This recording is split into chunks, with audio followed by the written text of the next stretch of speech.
Hello, I'm Early, and welcome to Media to Mind. Hello, welcome to the very first episode of Media to Mind. I'm Early, and in this part of a three-parter, I'm going to be talking about my adventure in Pokemon Red. I have played it quite some time ago, but I decided, you know what, I have it on my 3DS, I'm going to replay it from start to finish again. So, I'm going to share my adventures with you. First of all, I decided my team ahead of time just so that, mainly because I basically chose Pokemon that I either never used or have hardly used. So the team that I've kind of decided to go on is, my starter is Squirtle. I've used him maybe once before, but usually I've either gone mainly with Bulbasaur or a few Charmanders. Rarely do I ever go Squirtle, so I chose Squirtle for my starter. Next up, I was like, okay, I should think of a grass type. Well, a grass type that I haven't used in even any of the games really has been an Oddish. So I took an Oddish as my grass type. And as I was doing some more thinking, I was just like, oh, hey, I can actually get Alakazam for once because I was able to actually trade it to a different 3DS and then trade it back to get the Alakazam. So after that, after figuring that out, well, not figuring out, but realizing I could do that, I decided to catch an Abra alongside this team. As I kept thinking, I was like, I'm going to need a fire type, so, what should I do? And then, pretty much, the more I thought about it, the more I was thinking, I've never used a Growlithe. I've used Vulpix, I've used, like I previously mentioned, Charmander, and with there not being a huge amount of fire types to pick in the game, I decided, you know what, I'm going to choose Growlithe. And then, so far, my fully captured team that I have is Squirtle, Oddish, Abra, and Growlithe. Currently, that's what I have. I think as I progress more in these parts, I will reveal more of my team and what I decided to pick. But anyways, let me kind of go more into detail of what my Pokemon are kind of sitting at right now. Well, right now, my Squirtle is currently a War Turtle at the level of 33. His nickname is Torrent, and his main method of attacking is really pretty much just use Bubble Beam or Bite. However, he does have Water Gun, which I plan to replace with most likely Surf once I get that HM. And then he does have Mega Punch on him. My Oddish is currently a Gloom of the level 29, and his name is Knob, which I kind of got the name off of the Knob Onions because I thought it was... Because honestly, I know Oddish is supposed to be based off like a Mandrake, but with his design, he kind of looks, I guess, oniony. I don't know. I just called him Knob. And he has the moves Cut, because I needed to use HM Cut, and he actually has decent attack stat. So I decided, no, screw it, I'll use Cut on him. Plus at the time, I needed more of attacking moves, because at the time, all he knew was Absorb, and that did like next to no damage. So I got Knob with Cut. He now has Mega Drain, Acid, and Stun Spore. Those are his moves. And I'm debating if I want to wait and get Gloom to get to the, I think it's like level 38 to get Petal Dance, or if I just want to evolve Gloom into the Vileplume now. I'm kind of debating on that. And then now we go into Abra, who is currently in Alakazam at level 33. His nickname is Ness, after the main character of Earthbound, mainly because I kind of started playing Earthbound recently, along along with the fact that a YouTuber I watch, Sugar Conroy, has also been playing Earthbound, and it's kind of been on the mind, and pretty much I couldn't think of a more fitting nickname, I guess, for a Psy Pokemon, because there's attacks in the game Earthbound that are called PSI, and Abra being the Psy Pokemon, I thought it was kind of fitting. But Alakazam is level 33, knows the moves Psybeam, Confusion, Recover, and Thunder Wave.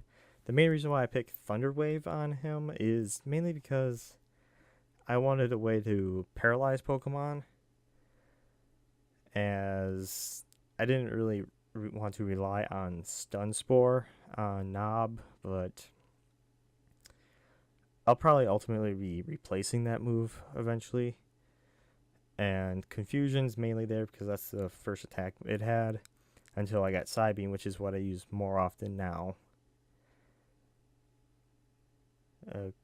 And yeah, after Abra, I have Growlithe, who is still a Growlithe at level 24 because I recently caught him. I have him nicknamed Skeeter because that is the name of my current black lab that I have. So I kind of named it after my dog. Growlithe currently knows the moves Ember, Bite, Roar, and Leer. I don't really want to go through the full hassle of getting it to Flamethrower, but at the same time, that's the only way it's going to learn Flamethrower is at level 50. And I know one of my friends who also caught a Growlithe in one of his playthroughs. He did the whole grind to get to level 50, and I think I might as well just do it just to get Flamethrower. I know it's not going to be the grandest of move because Growlithe is more of a physical attacker, but I figure, hey, it's better than sitting with Ember for the rest of its gameplay. But now, let's start more of the adventures, which the way I'm going to label these parts is after I get 4 badges, that's going to be kind of the checkpoint, I guess you could say. Currently, I'm sitting at 4 badges, and I have defeated the rocket base at the game corner. So that's kind of like how I based the checkpoint off of.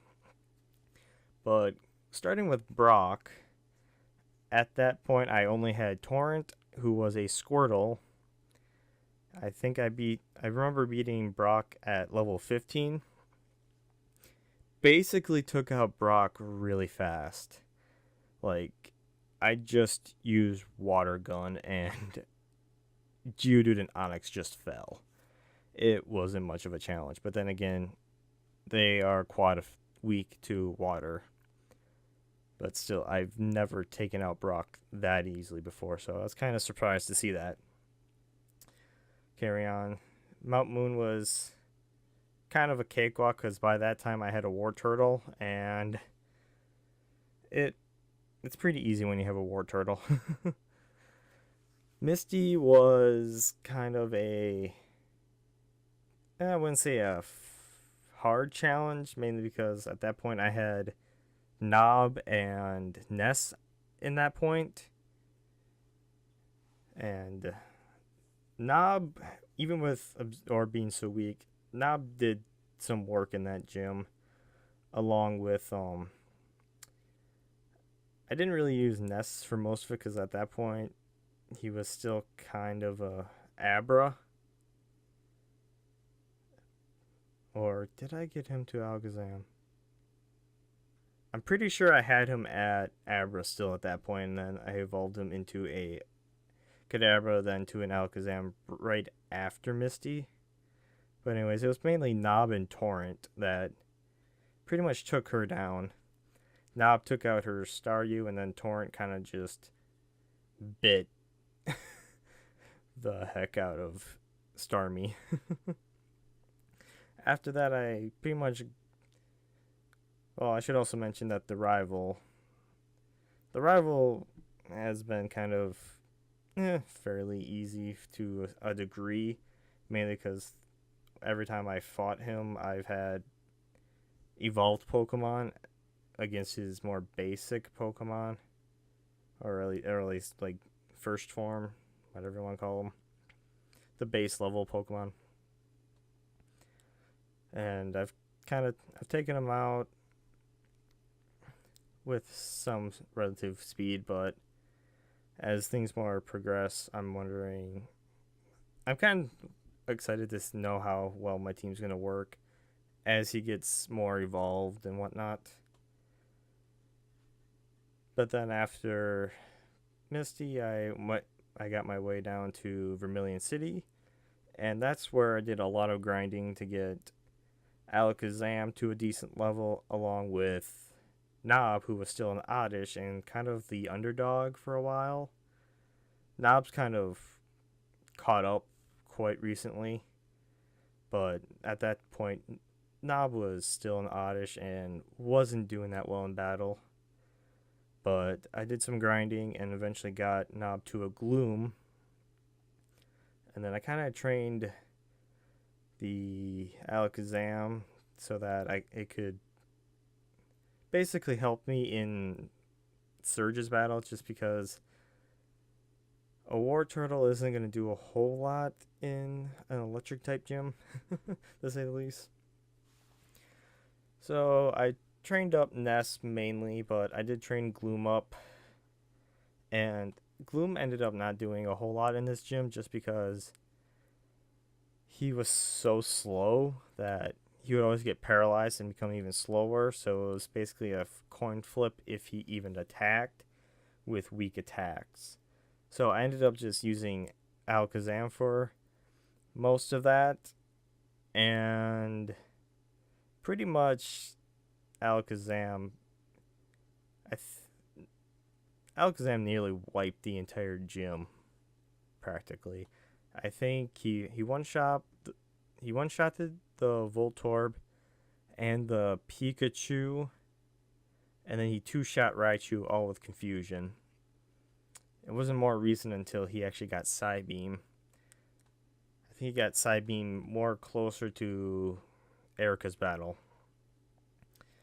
So pretty much after I beat Surge, I traveled around training my Pokemon and made my way through the Rock Tunnel, which I don't have Flash. I kind of forgot where to get Flash. I think you get them from one of the aides, but one of the Professor Oak's aides, but I don't really want to get it just because it's an HM move that's practically useless, and I got through Rock Tunnel without even needing Flash.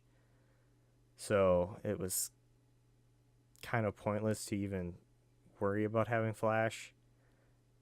So I got through the Rock Tunnel. I pretty much skipped over Lavender Town when I showed up to it, just because there's nothing to do in Lavender Town until I get the Sylph Scope.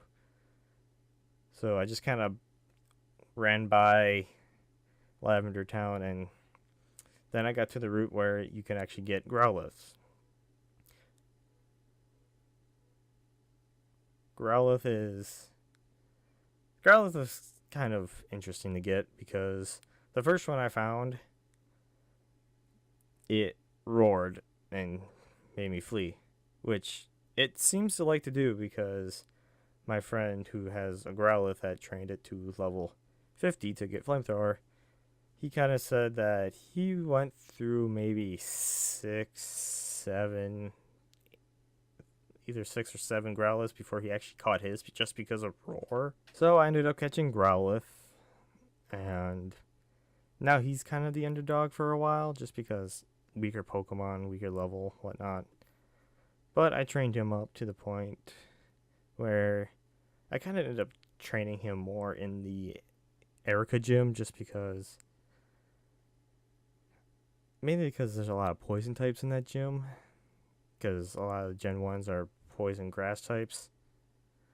So Ness kind of trained up Growlithe by doing switching trainings.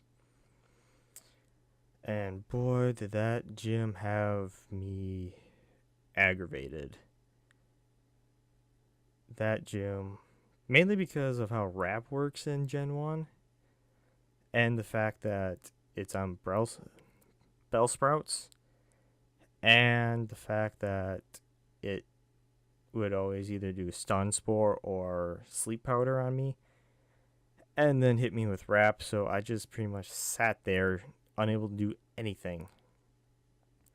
In fact, when I first walked into that gym, all my Pokemon were asleep except for Wartortle, because they would get sleep stuck in Wrap, which Wrap made it so that they couldn't do the sleep. Therefore, they couldn't wake up ever. So I had to bring in the Wartortle and just bite. And that actually ended up working out for me. After that, I pretty much went back to Pokemon Center, healed, bought Awakenings and Paralyzed Heals, came back, and then kind of used those to kind of help me get through that stun spore and sleep powder stuff. So yeah, those weren't that fun to go through. But then after taking out Erica, I went to the game corner and pretty much flushed out Rocket Base pretty easily. Plus, with Giovanni only mainly having rock and ground type Pokemon, I pretty much, well, at that point, Gloom was pretty low on PP with the Mega Drain because it only has 10 PP, and I had like 2 left. I just ended up using Wartortle to go through that and pretty much swept him pretty easily. But now that I've defeated Giovanni, I have the Silscope, and now I get to return to Lavender Town. So, in the next part, I'll be pretty much getting up to the 8th gym, because the way my checkpoints are going to be is pretty much anything between getting the next 4 gym badges before I go through before I go through Victory Road. That's going to be part 2, and then Victory Road through beating the Elite Four is going to be part 3, and then the end, also including the end game stuff. So, yeah, this is kind of pretty much, this is how I'm going to replace Let's Plays, is I'm just going to play a game and then kind of talk about my adventures and how I beat things and whatnot. So, I hope you guys liked the first episode of Mind to Mind. Just for a reference, Media to Mind. Can you tell I just named it today? Mind to Mind. Media to Mind. Basically, it's going to be kind of my solo cast where I talk about different types of media that I like, whether it be video games or anything you read or watch, pretty much any of that sort of stuff. So Media to Mind is either going to be like my form of Let's Play or kind of, I guess, reviews of stuff. I don't know how that's going to fully work, but it ain't always going to be a solo cast, but I will pretty much have to see how everything goes. So, yeah, this is the first episode of Media to Mind. I'm Early, and join me next time for Pokemon Red Part 2.